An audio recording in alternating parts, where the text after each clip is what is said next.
1982년생, 키 180cm, 김수민과 문세윤의 공통점입니다.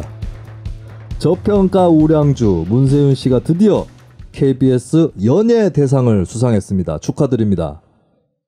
시사비평계 문세윤, 김수민의 뉴스 밑장. 네, 시사비평계 저평가 우량주 김수민입니다.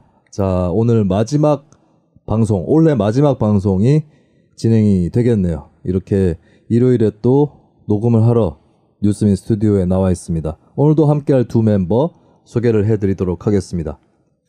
2022년 뉴스밑장 패널도 2명이지? 2명이면은 뭐 천용길이하고 나 아니야? 경쟁률 2대2? 내가 또 지원을 해주겠어. 뭐라고?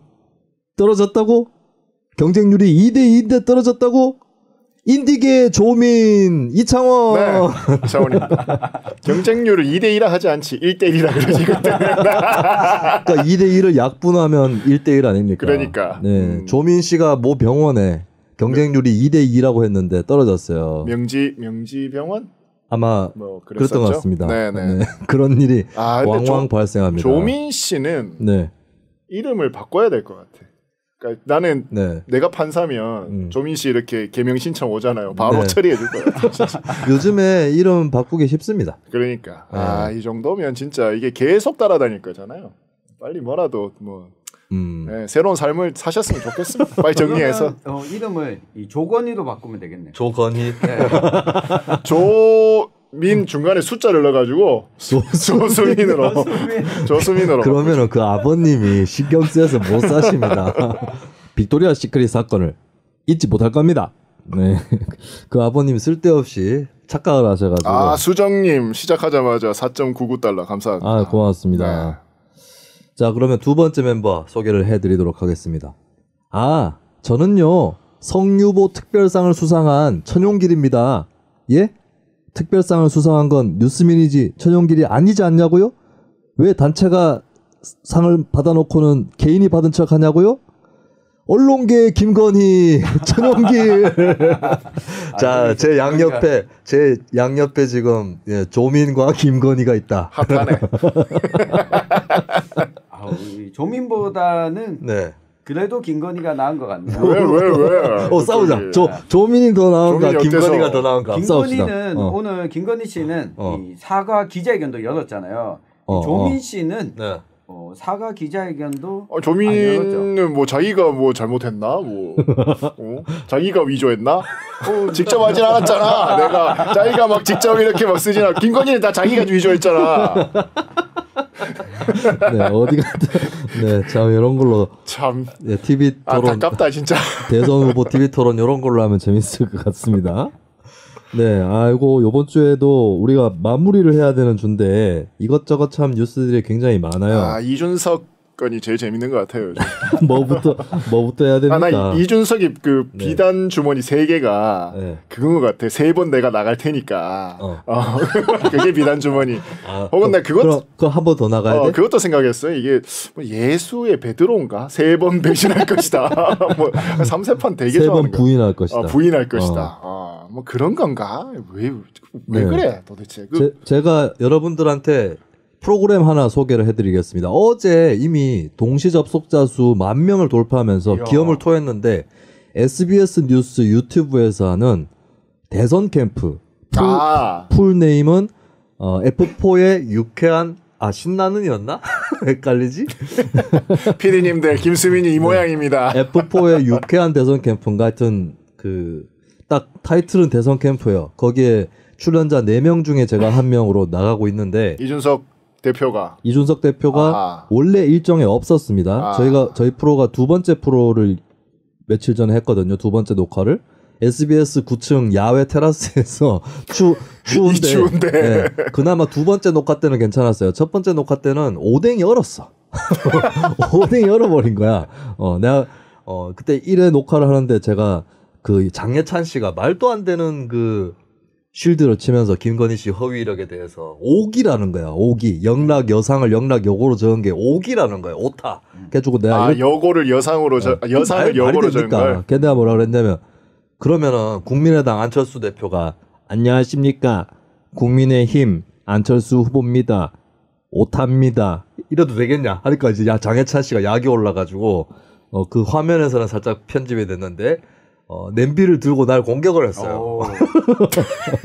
근데 이건 내 말이 진실인지는 모릅니다. 그거 편집돼서 일어나서 둘이 아웅다웅 하는 건 나와요. 근데 거기에 보니까 이제 오뎅이 얼었어. 오뎅이 얼어 있었고요. 이번 두 번째 주는 또 장해찬 씨한테 곤란한 장면이 연출됐죠. 딴 사람이 아니라 이준석이 온다. 이준석이 왔어요. 이준석 대표가 녹화장에 왔거든. 아 실제 왔나요? 네, 실제로 왔거든. 자기 SBS에 뭐 출연하고 그 길로 온 것 같아요. 나나 뭐 다른 출연자들은 전혀 곤란하지 않아. 가장 곤란한 사람은 장해찬이야. 네, 그래서 이준석 대표의 출연이 성사가 돼서 어제 또 방송으로 나갔었습니다.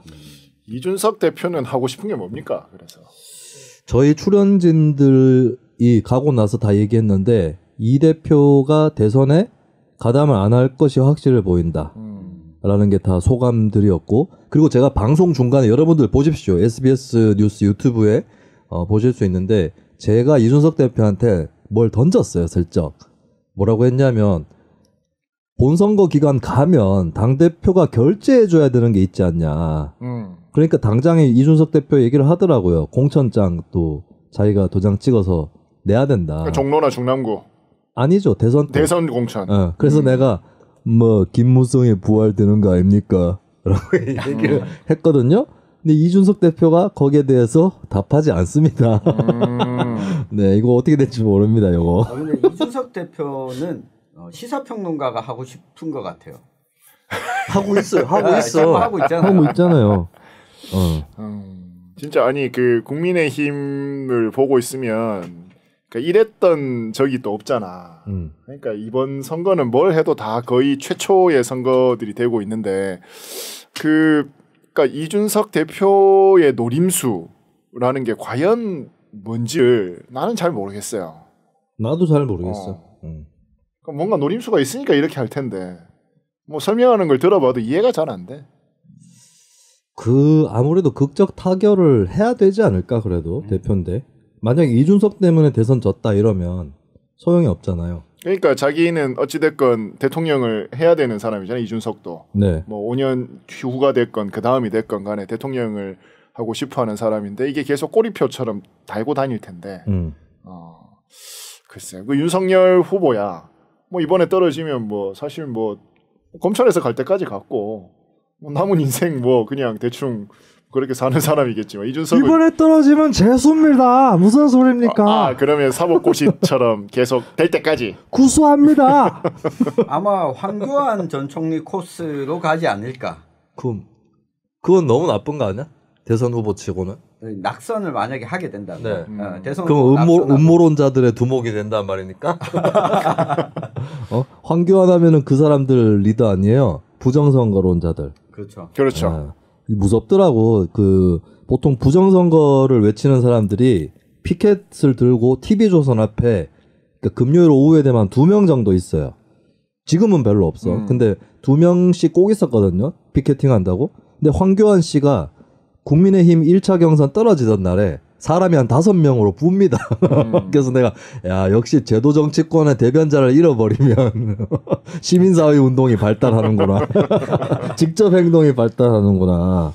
근데 뭐 윤석열이 설마 황교안처럼 하겠어? 그러면 이제 앞으로 어떻게 되는 거예요? 그러니까 이준석 대표는 딱 자기 그냥 당 대표로서의 포지션만 딱 하는 거고 선거는 전혀 돕지 않고. 내가 그 전에 SBS에서 만나기 바로 하루 이틀 전에 CBS에서 만났어요. 지나가다가. 내가 선대위 활동 안 하시고 방송은 막 하냐 이 얘기를 물어보니까 이준석 대표가 자기가 하고 있는 건 당무다.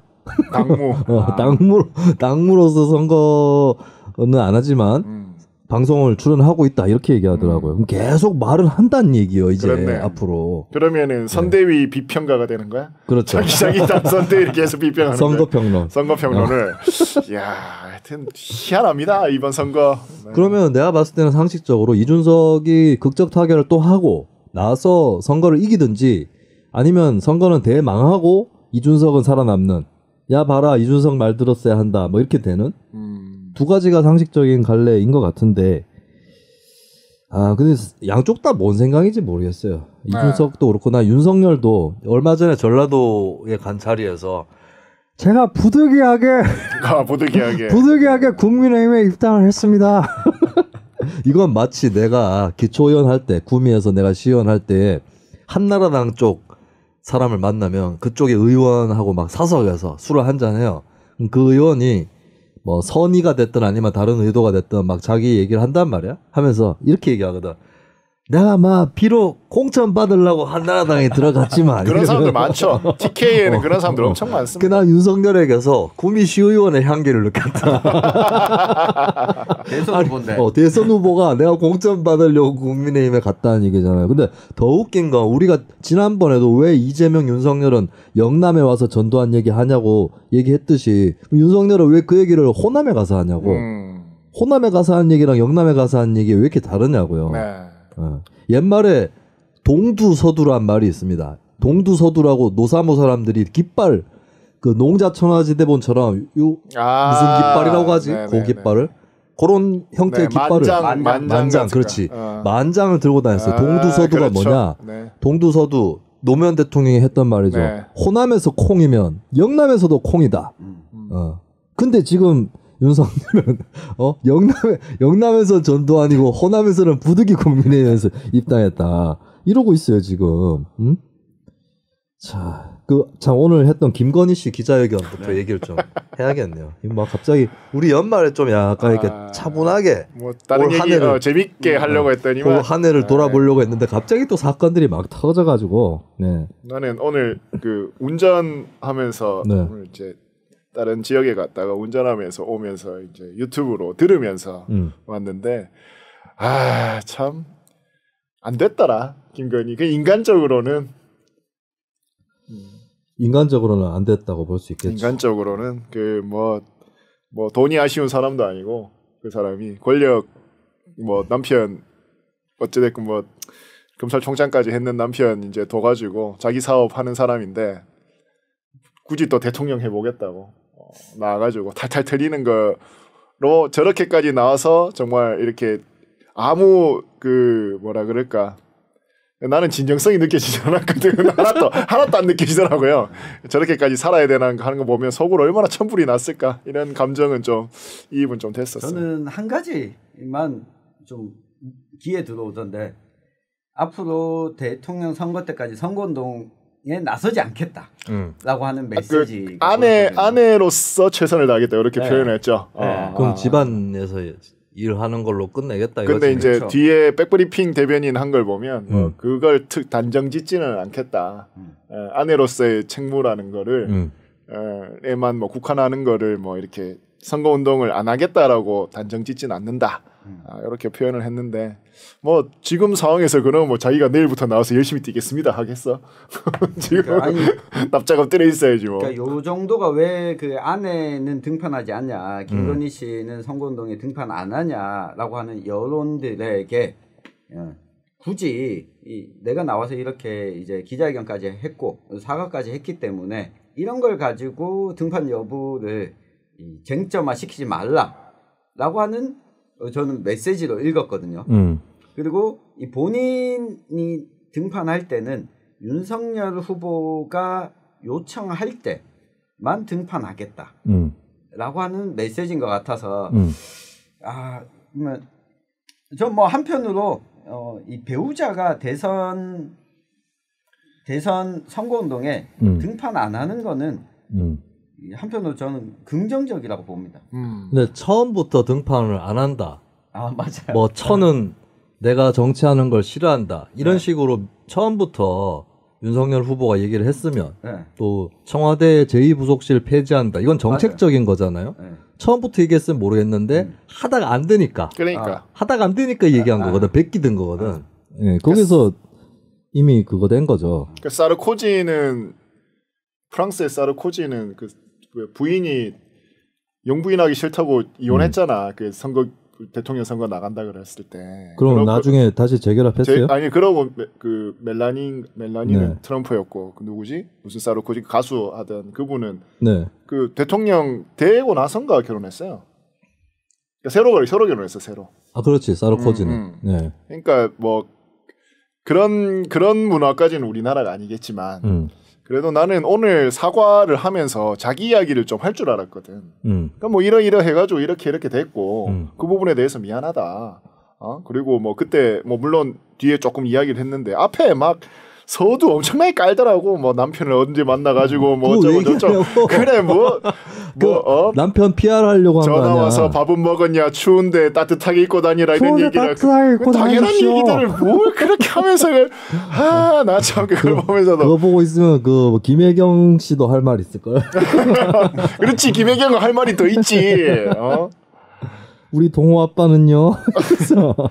뭐 몸이 뭐 저를 뭐 저쩌고 뭐 몸이 약했는데 뭐 그래. 자, 제가 당장에 일요일에 업로드된 대선 어퍼 2편에 제가 이 말씀을 드렸어요. 사과를 할 때 국민의 눈높이라는 표현을 쓰는 사람 조심해라고 얘기했거든요. 김건희 씨가 국민의 눈높이라는 표현을 썼습니다. 그리고 국민의 눈높이라는 표현을 쓰는 저희가 뭐냐면 이거 옛날에 조국도 썼나 아마 그랬을 텐데 누가 썼더라 이 표현 자주 씁니다. 이건 뭐냐면 자기가 그렇게 잘못한 건 아닐지라도 국민들이 화를 내시니 사과합니다 이 뜻이에요. 그리고 그 좀 뭐라 그럴까 부인의 사과의 정석까지는 아닌데 정말 이렇게 가슴을 팍 우리 그러니까 국민들이 좀 너무했나 싶을 정도의 사과가 난 기억이 나는 게 김대중 때 온로비 사건이 있었습니다. 기억나요? 최초의 특검을 그렇죠. 했던. 예, 김태정 그때 검찰총장 위스키 김봉남 씨로 밝혀졌던 그때 부인들이 나와서 끄이끄이 울었어요 진짜. 청문회에서 이게 거의 이제 진행이 안 될 정도. 미안합니다. 그렇죠. 몸이 안 좋아서. 그렇죠. 그러니까 이게 뭐 물론 개그의 소재도 쓰이기도 했지만 이게 따지고 보면 별 내용 아닌 것 같기도 하고 막 아리까리해진다고 그렇게 울어버리면. 근데 오늘 나와갖고는 그때 온로비는 사실 별 결과가 없었죠. 깡들의 김이 김봉남이었다는 것 말고는 진짜 괜히 김대중 정부 초반에 한번 기선자 제압한 거 정도밖에 없었어 사실.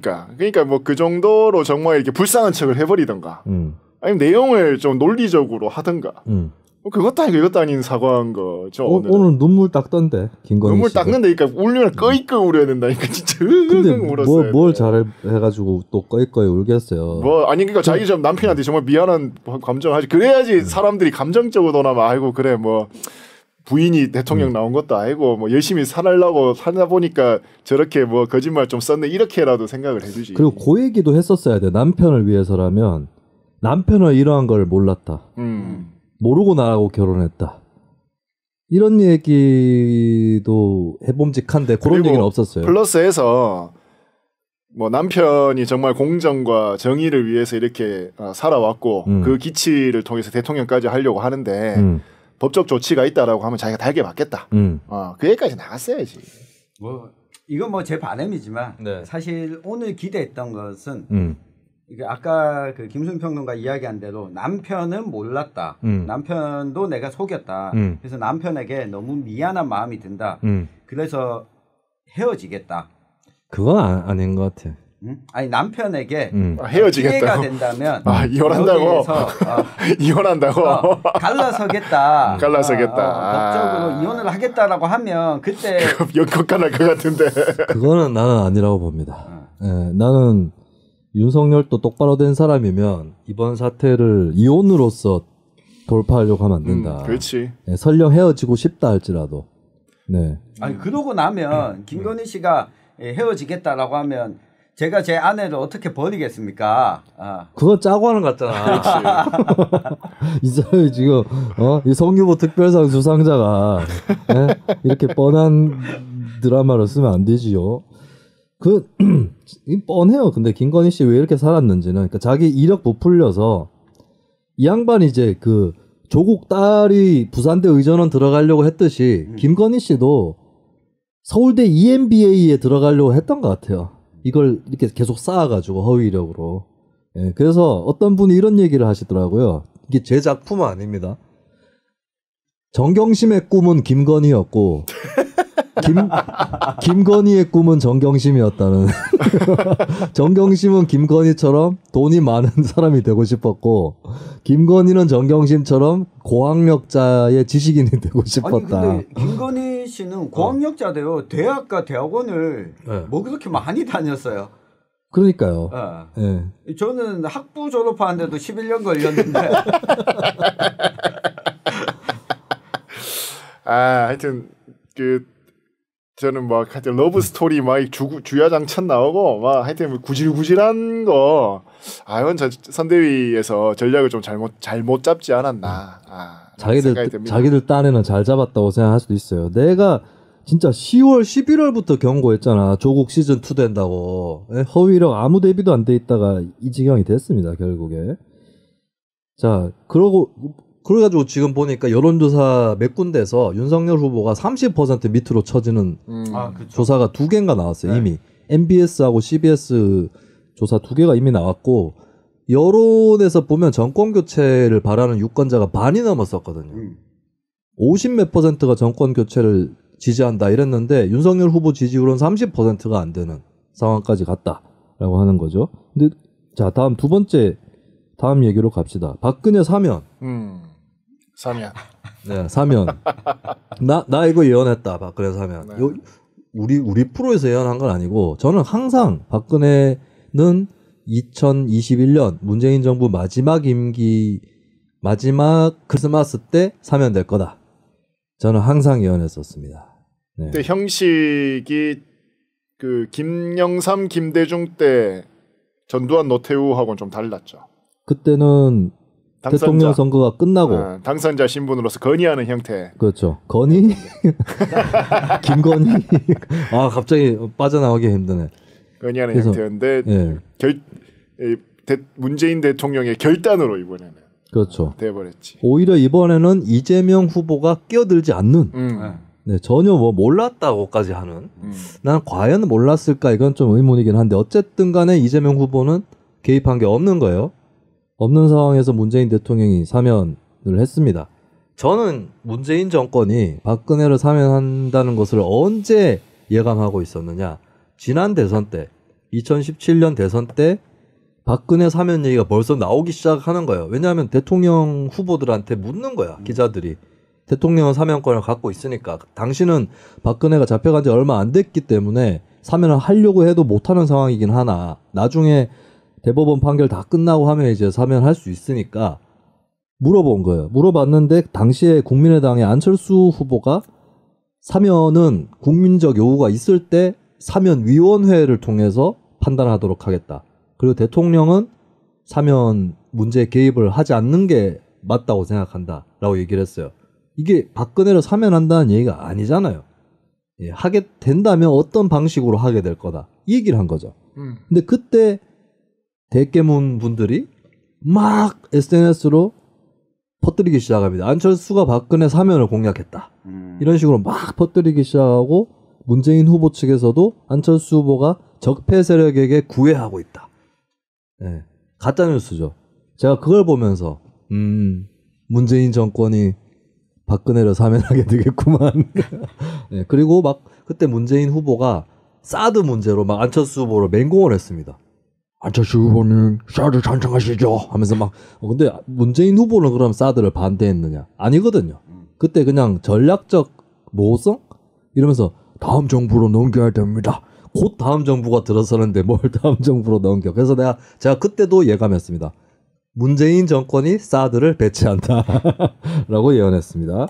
다 그런 식이 그게 한두 건이 아니에요. 또 있어요. 그때 막 안철수 후보가 대형 단설 유치원 신설을 자제하겠다라고 했거든요. 그래서 안철수 후보는 병설 유치원을 늘려가지고 국공립 유치원을 늘리겠다 이거였어요. 근데 문재인 후보 측에서 또 뭘 퍼뜨려가지고 국공립 유치원을 안 짓겠다고 한다. 안철수 후보가. 예, 그래서 제가 또 그때 예언했습니다. 문재인 정부는 국공립 유치원을 별로 늘리지 못할 것이다 라고 예언했는데 근데 공약인 40% 정원은 지켰어요. 근데 잘 찾아보니까 취원 기준으로 실제 취원 기준으로는 30%밖에 안 돼요. 그 제가 아까 전에 방금 제 친구를 만나고 왔거든요. 그 친구가 바로 집 앞에 국공립 유치원이 있대요. 근데 거기 안 보냈다는 겁니다. 자기뿐만 아니고 다른 학부모들도 안 보낸다는 거예요. 왜냐? 일단 그 위치 자체가 좀 한적한 데라서 사람이 별로 없고 그 다음에 짓긴 지어놨는데 사립유치원보다 떨어져 보인다는 거예요. 프로그램이나 이런 게. 그럼 뭐냐? 문재인 정부는 국공립 유치원을 막 불려놓고 실질적으로 사람이 보낼 수 있는 데는 못 만들었다는 거거든. 예, 그게 지난 대선 때 다 드러나는 겁니다. 그런 태도가. 그래서 나는 이 사면 문제도 결국에는 문재인 정부, 문재인 대통령은 박근혜 대통령을 사면하게 될 거다라고 예언을 했습니다. 예. 어떻게 보셨습니까, 사면? 나는 문재인 정부에서 가장 잘한 일이 이때까지 이명박 박근혜를 감옥에 계속해서 놔둔 거라고 생각했거든. 깨져버렸어. 아, 제일 잘한 거요? 제일 잘한 일이. 사면을 안 한 게 제일 잘했다고요? 그렇죠. 그럼 이제 없는 거예요? 제일 잘한 게 제일 잘한 일이 없어져 버렸어. 네, 그렇습니다. 그러니까 한편으로 이해는 돼요. 이해가 안 되진 않아요. 뭐 여러 뭐 어떤 조건이나 뭐 또 박근혜 대통령 사면을 요구하는 사람들의 어떤 생각이나 이런 것들이 이해가 안 되는 바는 아니나 그래도 한 번쯤은 우리도 이렇게 권력에 맞서서 싸워서 이기는 경험, 끝까지 안 가보는 경험을 한번 해보고 싶었거든. 근데 이번에도 못 하게 됐네요.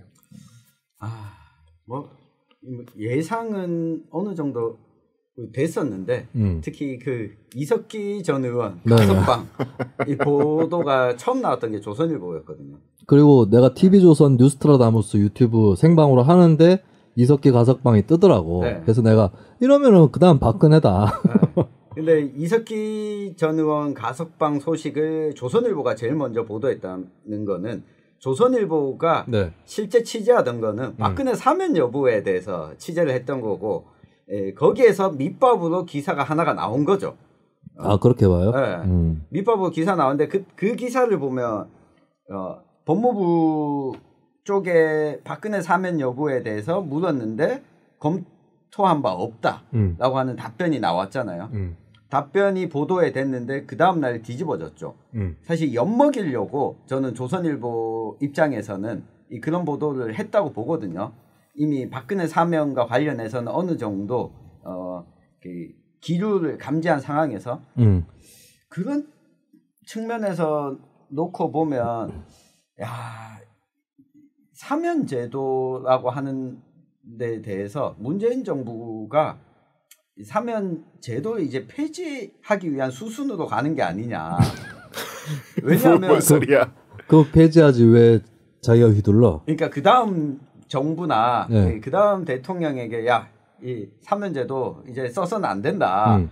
제일 어이없었던 게 박근혜 저는 그래 뭐 100번 양보해서 사면을 해줬다 쳐요. 거기에 한명숙은 왜 끼워넣는 거예요? 한명숙도 그거 해줘야지 또 복권 해줘야지 복권. 복권을 왜 끼워주는 거예요? 거기다가 저 최민희는 또 왜 끼워주는 거예요? 한명숙은 정신적 지주고 최민희는 거기에 이발입니까 이입? 네. 근데 그 이후에 나온 보도를 보면 최민희 전 의원이 주변에서 고생 많았다. 며칠 좀 푹 쉬라는 이야기를 듣고 쉬겠다라고 했는데 최민희 전 의원이 언제 쉬고 있었습니까? 방송에 나와가지고 말도 안 되는 이야기를 막 쏟아내고 있었는데 최민희는 최민희대로 모 씨한테 이런 얘기를 했대요. 김수민 그 사람은 무슨 얘기를 하는 거예요? 라고 얘기를 했답니다. 아니 남의 얘기는 이해를 못하면서 자기 얘기는 되게 많이 해요. 그 명단을 보면서 이 문재인 정부가 진짜 그 정권 연장의 꿈만 열심히 꾸고 있구나. 다른 어떤 제도적이나 시스템에 대한 고민은 전혀 하지 않았구나 라고 하는 걸 저는 읽을 수 있었어요. 지난 4년 동안도 시스템이나 제도 정비를 고민하지 않았던 것 같고 앞으로 남은 임기도 그 부분은 신경을 쓰지 않겠다로 읽었습니다. 저는 제가 봤을 때 문재인 대통령은 정권 연장에도 관심이 없어요. 제가 봤을 땐 그렇습니다. 네, 그리고 문재인은 자신이 있는 것 같아. 윤석열이 대통령 된다 해도 나를 못 건드리고 이재명이 돼도 나를 못 건드린다.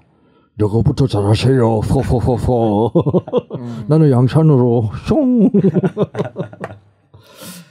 그 생각은 있겠지. 이제 존경받는 퇴임 대통령. 그 욕심은. 문재인 대통령의 국정의 어떤 행태, 그 뭐라고 하죠? 국정 운영 방식 이런 것에 대해서 요게 목표였구나라고 생각을 하면 다 이해가 됩니다. 뭐냐? 퇴임 후 안전. 예. 역사상 처음으로 아무 탈 없는 대통령이 되겠습니다. 이거죠. 뭐 그런 것도 아니겠어요. 그러니까 앞에 대통령들이 다 그러니까 아니 그리고 자기랑 가까웠던 대통령부터가 그러니까 예. 그 아마 문 대통령의 집념에 가까운 목표가 있었을 겁니다. 나는 안전하겠다. 그리고 뭐 이렇게 내가 일단 내려가기 전에 저쪽 양반 한 명은 좀 털어주겠다. 이런 건 있었을 것 같아요. 야, 그게 목표였다면 네. 이미 대선 후보가 될 때부터 네. 성공했네요.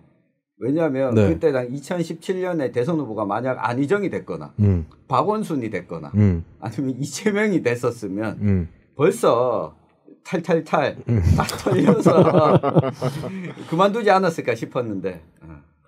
하여튼 그러니까 문재인 대통령 뭐 우리가 나중에 총평도 한번 하겠지만 그 이재명 그러니까 후보가 딱 평가를 한 게 측근 비리가 없는 유일한 대통령, 뭐 하여튼 뭐 비리가 없는 대통령 이렇게 나왔잖아. 비리가 안 나온 것인지 없는지는 알 수는 없겠지만 그래도 그러니까 이게 정책적으로는 자기가 좀 실패를 하더라도 그거 하나만큼 도덕적인 부분에만큼은 어떻게든 자기가 지켜나가겠다. 라고 하는 거는 끝까지 잡고 갈 것 같아요. 근데 정책이 진짜 생각나는 게 없어져 버렸지. 정책 뭐 소득주도 성장 뭐 그러니까 한다 소주성은 그랬다가 뭐 실패한 거고. 그 본인이 먼저 집어넣었어요 사실 소득주도 성장도. 남북 관계가 그래도 제일 어떤 앞세울 수 있는 정책이었는데 이것도 뭐 여러 어떤 이유 때문에 흐지부지 돼 버렸고. K방역도 지금은 결과적으로 확진자 수가 확 불어나면서. 방역은 원래 예측하지 못했던 거였을 거니까 대통령 되기 전에 뭐 그랬을 거고 그래 뭐 부동산 뭐 결정적이었고 근데 이제 뭐 이거야 나중에 되면 잊혀져요. 그러니까 대통령 때 보면 대통령들이 이제 나중에 끝나고 나면 정책이 좋았냐 안 좋았냐 뭐 그때 뭐 살기 좋았냐 뭐 이런 부분들에 대해서는 많이 이제 미화가 되고 그 사람의 어떤 인간적인 부분들이나 어떤 모습들에 대한 기억들이 남거든요. 그 잔상으로 이제 살게 될 건데 그 부분에 있어서는 문재인 대통령이 좀 많이 관심도 있고 좀 자신하고 있는 게 아닌가 싶습니다. 퇴임하고 나서 사실 나는 조금 기대는 하고 있어. 이 사람 이제 어떻게 활동이라기보다 어떤 모습을 보여줄 것인가에 대해서는 노무현 대통령의 모습들을 자기가 좀 그러니까 끝까지 구현해 보고 싶은 그런 욕심이 있는 것 같아요. 근데 뭐 퇴임하고 난 다음에는 그냥 뭐 무난하게 조용히 있는 것이 좋을 것 같습니다. 그렇죠. 왜냐하면 또 나서면 표적이 또 되기 마련이고 자기 후배들한테도 도움이 안 되는 수가 있어요. 근데 우리도 뭐 카터 같은 그런 대통령 하나 정도는 있었으면 좋겠어요. 그러니까 필요할 때 원포인트로 쓸 수 있잖아요. 그 카터는 오히려 단임으로 끝나버린 사람이거든요. 그래서 재임 후에 대한 어떤 기대 이런 게 있을 수도 있고 이게 카터와 트럼프의 공통점이 둘 다 단임으로 끝났어요. 근데 카터와 트럼프의 또 다른 공통점이 뭐냐? 재임 중에 전쟁을 일으킨 게 없습니다. 평화의 사도들이에요.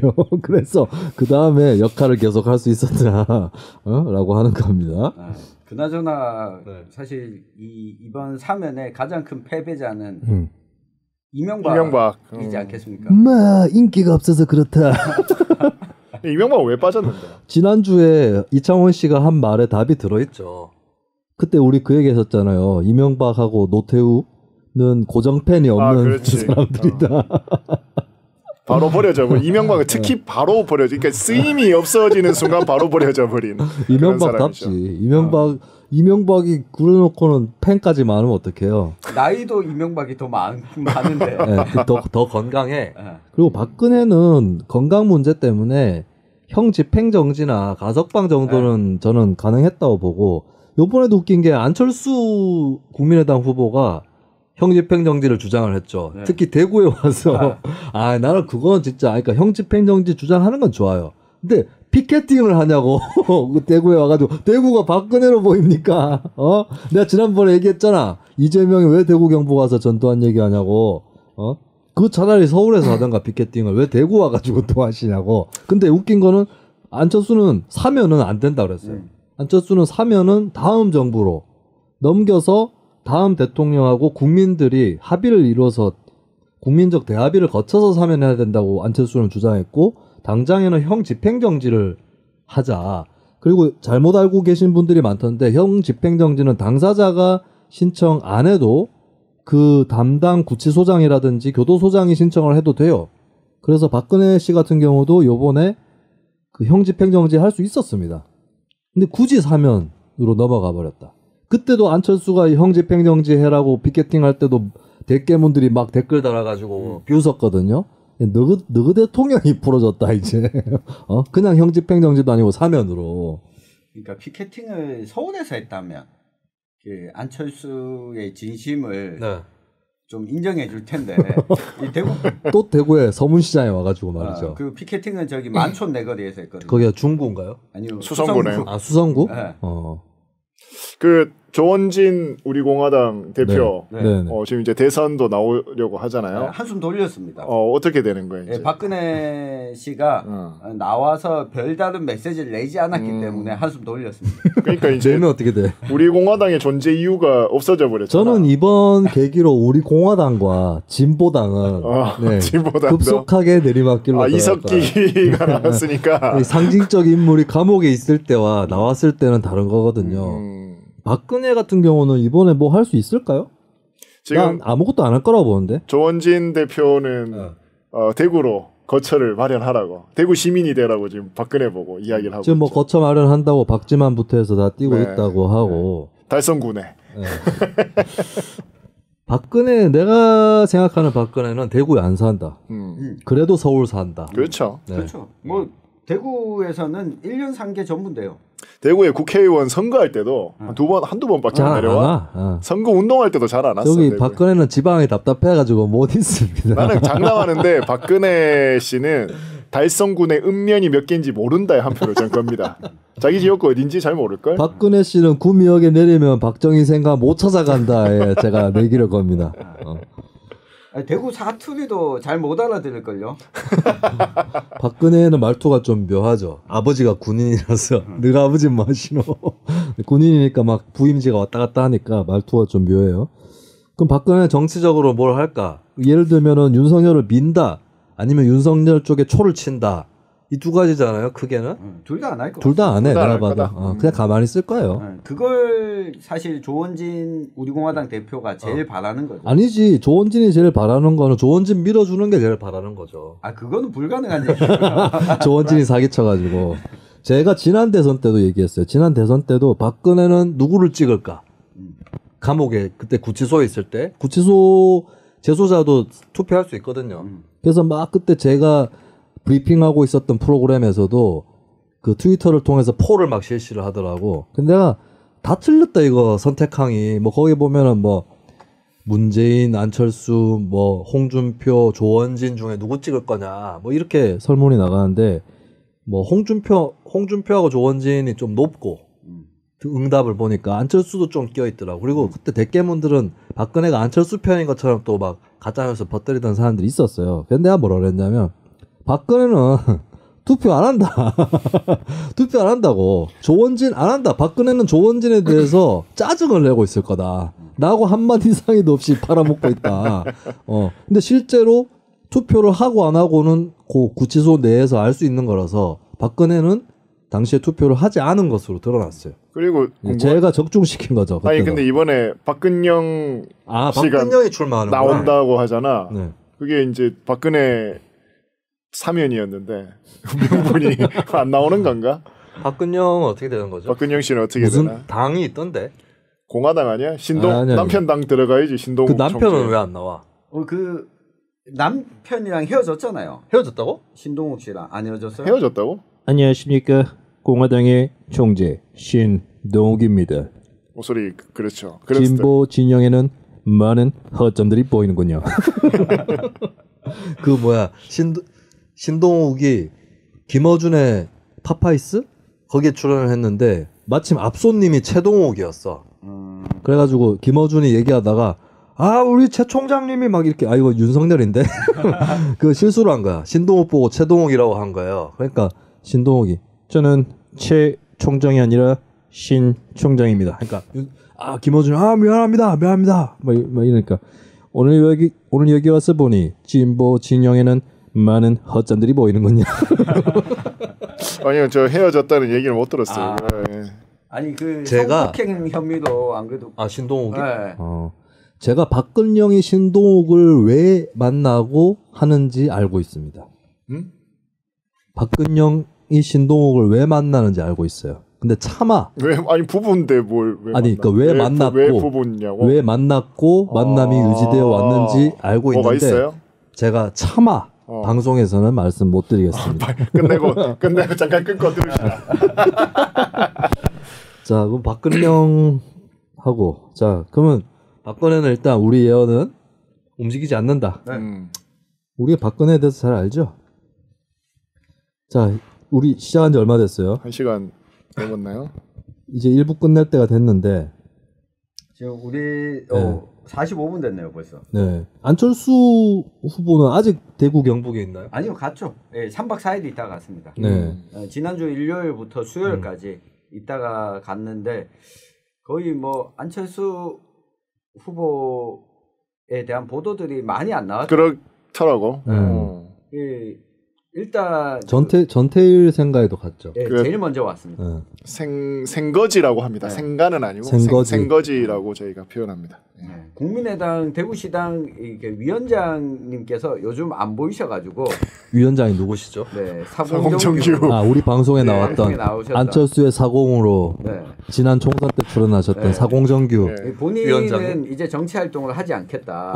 이 정치 심리 평론가로 불러달라. 정치 심리 평론가. 근데 사공정규 위원장님은 뭐 대선 후보들 초청해가지고 포럼 같은 것도 열고 했었잖아요. 네, 뭐 그런 것들은 하는데 그 안철수 후보의 뭐 일정에도 한 번도 안 보이더라고요. 뭔가 또 있나 보네요. 옮길라 그러는 거 아니야? 옮기려고? 무튼 안철수 후보가 다녀간 것 중에 가장 인상 깊었던 거는 정말 지지자도 없고 안티도 없고 뉴스면에서 기사를 썼습니다. 서문시장의 상인들과 손님들의 안철수에 대한 평가. 한번 소개를 해주시죠. 기사로 쓰시긴 했지만. 제가 그 현장에 갔는데 일단 취재진들이 너무 적어서 짠하더라고요. 그 소위 말하는 팬 기자가 저 하나밖에 없었거든요. 팬 기자가 뭐예요? 그러니까 신문이나 팬. 잡지 기자. 그러니까 난 또 전용길이 안철수 팬이라고 팬이라고. 방송 기자는 풀로 한 팀만 와 있었고, 그러니까 사진 기자가 한 서너 있었고, 그러고 나서는 동행하면서 취재를 안 했거든요.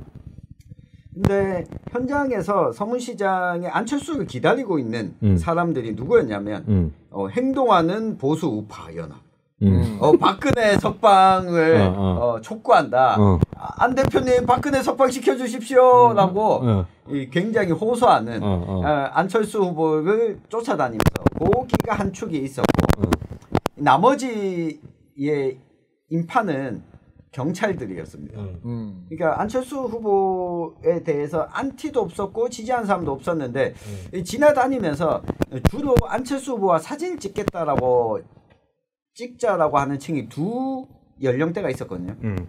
10대. 10대? 네. 10대가 한 4-5명씩 야 안철수다 안철수 야 사진 찍자. 그래서 안철수 10대는 이걸로 알고 있을 거야. 누굽니까? 이것 때문에 많이 알고 있을 거야. 위인전에서 봤을 수도 있지. 봤을 수도 있어요. 위인전이 아직까지도 있습니까? 아직까지 있습니다. 안철수는 V3를 개발한 안철수. 그리고 TV 나오는 사람이니까. 그리고 이제 50대 60대들이 야 안철수 후보님 저희 그 동산병원 왔을 때부터 저희는 다 기억하고 있습니다. 이 모든 사람들의 하나 같은 평가가 안철수는 참 착하다, 순수하다, 내로남불 없다. 그러면서 그 다음 평가가 불쌍하다. 근데 그거는 큰 정치적 자산인데 불쌍하다는. 그런데 그 다음 이야기를 잘 들어봐야 돼요. 안철수 후보는 참 착하고 좋은데 지지율이 너무 안 나온다. 그렇기 때문에 이번 한 번은 윤석열 후보한테 양보해라. 다음번 해라. 양보 인생 벌써 10년인데. 박근혜가 이명박한테 양보하지 않았냐. 언제 양보했어 박근혜가? 그러니까 이런 박근혜가 자기가 진 거지. 이런 평가들을 좀 받고 있더라고요. 그러니까 지지율이 낮은 것 때문에 안철수가 비호감은 아니지만 지지율이 낮기 때문에 안철수를 적극적으로 지지하지도 않는 현상. 이게 지금 안철수 후보의 좀 현실이 아닌가. 아니 근데 이번엔 또 송영길이 안철수에게 손을 뻗쳤어요. 그러면서 안철수 국가 발전에 꼭 필요합니다. 이재명과 결합할 수 있습니다. 이거 송영길 아닌가? 그게 무슨 송영길이야? 안녕하십니까 송영길입니다. 뭐 연구 아니야? 안녕하십니까 송영길입니다. 민주당이 안철수 대표하고 결합할 수 있습니다. 이게 손을 막 뻗치고 있어요. 갑자기 민주당에서. 근데 그러니까 아까 얘기했잖아. 윤석열 지지자도 안철수의 양보를 구하려고 하고 민주당도 뭐 이렇게 손을 뻗치고 있는데 채팅창에 갈릭 토마토님이 안철수가 부활하는 방법은 무엇일까요? 한 가지입니다. 이런 거 나왔을 때 윤석열과의 단일화 혹은 이재명과의 연대 이런 얘기 나왔을 때 다 말로 다 박살 내고 걷어차고 둘하고는 아무 상관없다 이걸로 가야 돌진해야 돼요. 그거 아니면 그리고 내가 얼마 전에 토론에서도 얘기했는데 안철수가 이번에 국민의힘하고 손잡으면 안철수 끝난다고 봅니다. 거기서 끝이라고 봅니다. 네, 잘 생각하십시오. 근데 내가 봤을 때는 이번에 국민의힘하고 단일화는 안 하려고 하지 않을까 싶긴 해요. 그리고 이제 와서 민주당하고 또 손 잡겠나. 차라리 그리 심상정 김동연이랑 손잡으라니까. 그러니까 거기에 딜레마가 있는 것 같아요. 그 안철수가 저는 아까 김순 평론가도 이야기했지만 결과적으로는 지금 안철수가 부활하는 방법은 내가 끝까지 완주한다라고 하는 메시지를 줘야 되는데 안철수가 이 중도층에 있는 표를 의식한 나머지 어느 쪽이랑도 그렇게 척지지 않는 그러니까 국민의힘을 향해서 강하게 좀 비판의 메시지를 내거나 아예 저기랑은 같이 할 대상이 아니다라고 선을 그어버려야 되는데 내가 이 표도 좀 갖고 와야 되고 이 표도 좀 갖고 와야 된다고 생각하니까 메시지가 이 모호한 메시지가 계속 나오는 거예요. 그러니까 그 유권자들 입장에서는 안철수가 여기랑도 국민의힘이랑도 손잡을 수 있겠네. 민주당과도 여전히 손잡을 여지는 있겠네. 라고 하는 이미지를 계속 만들어주는 거죠. 본인 스스로. 그래서 어떤 중간에 있으려고 하면 안 된다. 중간에 있는 게 중요한 게 아니고 중도라는 표현도 별로 쓸 필요 없어요. 전혀 다른 어떤 길을 추구를 해야 되는 거고. 그래서 인상 깊었던 게 그 20살짜리 20살 되는 청년이 있었어요. 안철수 후보와 적극적으로 사진도 찍고. 제가 그런 질문을 계속했습니다. 안철수 후보가 독자 완주를 하면 안철수 후보를 지지할 거냐. 나는 무조건 안철수 찍겠다. 안철수가 완주만 한다면. 이유가 뭐냐. 안철수처럼 깨끗한 사람이 없다. 난 내로남불이 제일 싫은데 지금 20대니까 할 수 있는 생각인 거죠. 양쪽 어딘가에 표를 줘야 된다는 관념이 별로 없는. 근데 그래도 될 만한 사람을 뽑아야 되는 것 아니냐라고 생각하는 사람들한테는 안철수가 주는 메시지가 없는 거예요. 이게 저 안철수의 가장 큰 한계라고 봅니다. 채팅창에서 안철수가 거대 양당과 손을 잡지 않고 유의미한 지지율이 나온다 한들 현실적으로 그 결과는 3등 아닐까요? 했는데요. 그러면 손 잡으면 어떻게 됩니까? 손 잡고 져도 문제고 이겨도 문제예요. 이기면은 내가 지난 편에 얘기했잖아. 이번 대선에서 이기는 쪽은 엿될 거라고. 같이 죽는 겁니다. 같이 죽는 거고 저도 자, 지면 다음에 반사이득을 없겠죠. 진 쪽이. 그러면 그게 안철수의 차례겠냐고. 아니라고. 그건 이미 한번 반복했어요, 안철수가. 자, 안철수가 문재인하고 단일화해서 문재인이 대통령이 못 됐죠. 그게 박근혜가 됐죠. 그럼 박근혜 엿됐죠. 그 다음에 어떻게 됐죠? 문재인이 되는 거예요. 안철수는 뭐다? 어차피 단일화해가지고 어디 손 들어준다 한들 그냥 계속 대기자밖에 안 되는 겁니다. 네. 그래서 제가 안철수가 연대를 하려면 차라리 제3지대 연대를 해라 이 얘기입니다. 네, 토메이토 시스님 5,900원 감사합니다. 네, 토마토 SIS 뭐 어떻게 읽어야 되지 이게? 하여튼 로또 1등 당첨자님이 심은 그냥 이중대가 상수인가 보네요. 막판에 어차피 합쳐질 거라고 안 합칩니다. 그거 언제 합쳤는데 심상정이? 언제 합쳤죠? 2012년. 2012년이에요. 언제적 가지고 나는 안철수 보고 자꾸 철수한다고 그러는데 안철수가 철수 안 하면 또 지랄할 거잖아. 뭐 어쩌라는 말이야. 심상정이 민주당이랑 단일화한 거는 2012년 총선 대선밖에 없어요. 그 다음 언제 단일화했는데 심상정이? 없습니다. 난 적어도 안철수 심상정 지지자들이 양쪽한테는 그런 얘기 하지 마라. 차라리 그 민주당 지지자나 국민의힘 지지자가 안철수나 심상정한테 그런 얘기를 뭐 꾸며서 지원해서 던질 수 있어도 안철수 심상정 지지자가 양쪽한테 그 얘기를 하면 안 된다고 봅니다. 그리고 두 사람은 제가 봤을 때는 이념적인 차이는 있지만 한국의 정치 질서 환경에서는 굉장히 노력해왔어요. 그리고 봐봐 이재명 윤석열보다 뭐 사법 리스크가 있나 가족 리스크가 있나 뭐가 있나 안철수 심상정이. 둘 다 애가 하나네. 그렇죠. 한 명은 아들이고 한 명은 딸입니다. 그리고 요게 김건희 씨 요번 의혹에서 김건희 씨 개인의 자잘못을 떠나서 특이한 게 하나 있는 게 한국의 대통령 후보 배우자는 지금까지 대부분 절대 다수가 직업이 없었어요. 네네. 그러니까 남편의 동지 더하기 집안 전업주부였거든요. 근데 김건희 씨가 되게 독특하게 한창 직업 활동을 하는 사람이라는 거. 나름의 커리어가 있죠. 그 그렇죠. 업계에서. 뭐 어쨌든 허위 이력이라 할지라도 한창 직업 활동을 하는 캐릭터라는 게 좀 이례적인데, 근데 그렇게 생각해 보니까 안철수 후보 배우자 같은 경우도 이제 지금 직업인이죠. 사실. 그래서 그런지 3박 4일 동안 김미경 교수가 동행을 다 했습니다. 직업인인데 방학이라서? 네. 동행을 하면서 네. 아우 제 배우자입니다라고 이렇게 소개도 하고 네. 봉사활동도 같이 했어요 이번에. 네. 이 보건소에 가서 검체 채취하는 걸 또 봉사활동인데 저는 안철수 후보가 이제 그런 건 좀 안 했으면 좋겠어요. 뭐를? 배우자 움직이는 거? 아니 검체 채취하는데 봉사활동. 그날 내가 중구 보건소에서 그 안철수 갑자기 기자들이 막 오는 거야. 그럼 왜 갑자기 오지 뭐 오미크론 때문에 왔나 했는데 그날 안철수 온다고 미리 와서 대기하고 있더라.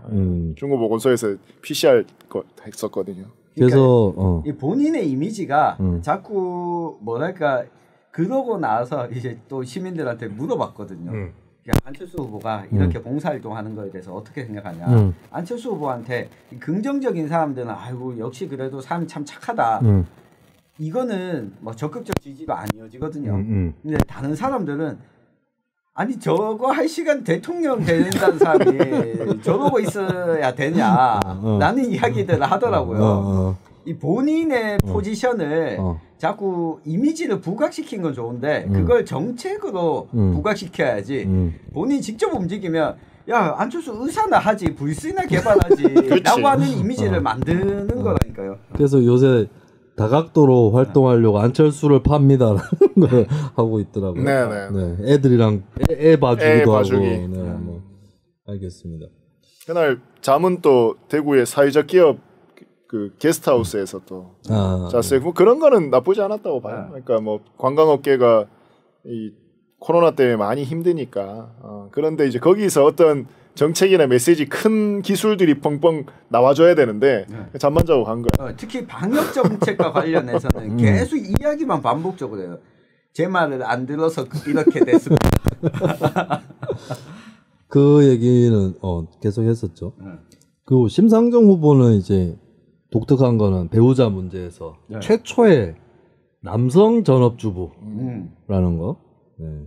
심상정 후보 배우자도 얼마 전에 어디 나오던데. 뭐 집에서 요리하고. 그때 우리 그 얘기했잖아요. 집안일을 분담할 것 같은 대선 후보 여론조사 갖고 얘기를 했었죠. 그때 보니까 심상정 후보가 집에서 쉬는데 이렇게 발을 쭉 뻗고 소파에 거의 누워 있다시피 한데 그 배우자 이승배 씨가 막 집안일을 해요. 싱크대에서 하는데 심상정 후보가 내가 도와줄까라고 하는데 들릴랑 말랑한 목소리로 그래서 남편이 물소리랑 섞이니까 못 들은 거예요. 그래서 바로 잠에 들어버리는 집안일을 분담하지 않는 심상정의 모습을 보였습니다. 뭐, 윤석열? 네. 윤석열이 이제 우리가 지난 시간에 윤석열 최근에 대구 경북에 잘 안 온다 얘기를 했는데 이제 오기로 이번에 29일인가 하다 안 되니까 이제 온다고 합니다. 29, 30인데 아직 일정은 최종 동선은 아직 안 나왔고요. 지금 조율 중이라고 합니다. 그런데 아마 뭐 다들 예측하고 있죠. 이 박근혜 사면과 관련해서 그렇겠죠. 메시지를 내지 않을까. 그게 제일 크겠지. 뭐 다 됐는데 뭔 메시지를 내? 그래도 뭐 제가 하자고 해서 된 겁니다. 홍준표를 만날까요 대구에서? 홍준표가 안 만날 겁니다. 홍준표 대구에 있어요? 대구에 잘 없습니다. 그러니까 그래도 대구 선대위에 직책이 대구 선대위 그렇죠. 고문이에요. 대구 선대위 고문으로 돼 있고 지금 민주당에는 이낙연이 등판을 했거든. 그러니까 그런데 홍준표는 다음에도 대구에서 총선에 또 나올 것 같던데. 누가요? 홍준표? 아유, 나오든지. 나오고 싶어 하는 것 같아요. 그것 때문에 본인이 대통령 후보가 안 됐다는 걸 알아야지. 네? 그러니까 뭐 대구에서 홍준표도 뭔가를 액션을 하려면, 그러니까 지금이 타이밍이긴 한데 모르겠네. 계속 그 청년 거기서 댓글놀이나 하고 있을 수는 없잖아. 홍준표가 종로에 출마하는 게 어때? 종로에 그래도 대구에서 사퇴하고 미래 투표를 해야 되는데. 미래투표는 대통령 선거에서 미래투표죠, 뭐 종로까지 종로는 미래투표 하죠. 종로는 보통 근데 이게 여기서 그만두고 나온다. 야 그럼 대구에 2석 비는 건데. 그렇죠. 후배들한테 물려주고. 그거는 홍준표 스타일상 좀 불가능할 것 같아요. 홍준표 스타일상 뭐 가능하겠어요? 그러면 어차피 아니, 홍준표는 대선 선거 본후보 등록 전까지도 후보 교체에 대한 가능성에 기대를 걸고 있을 겁니다. 이재명 어떻게 될까요? 이재명 뭐. 대장동 이제 또 한 사람의 희생자가 그거 그 사람을 모른다고 했는데 사진도 나오고 표창장도 나오고 이러고 있습니다. 나는 이낙연 또 등판을 좀 잘못했다. 그러니까 나는 이낙연이 늦게 나온 이유는 알겠어요. 보통 이낙연이 지고 있을 때 나와가지고 이재명 지지로 올라가거나 크로스되면 이재명 입장에서는 더 안 좋거든.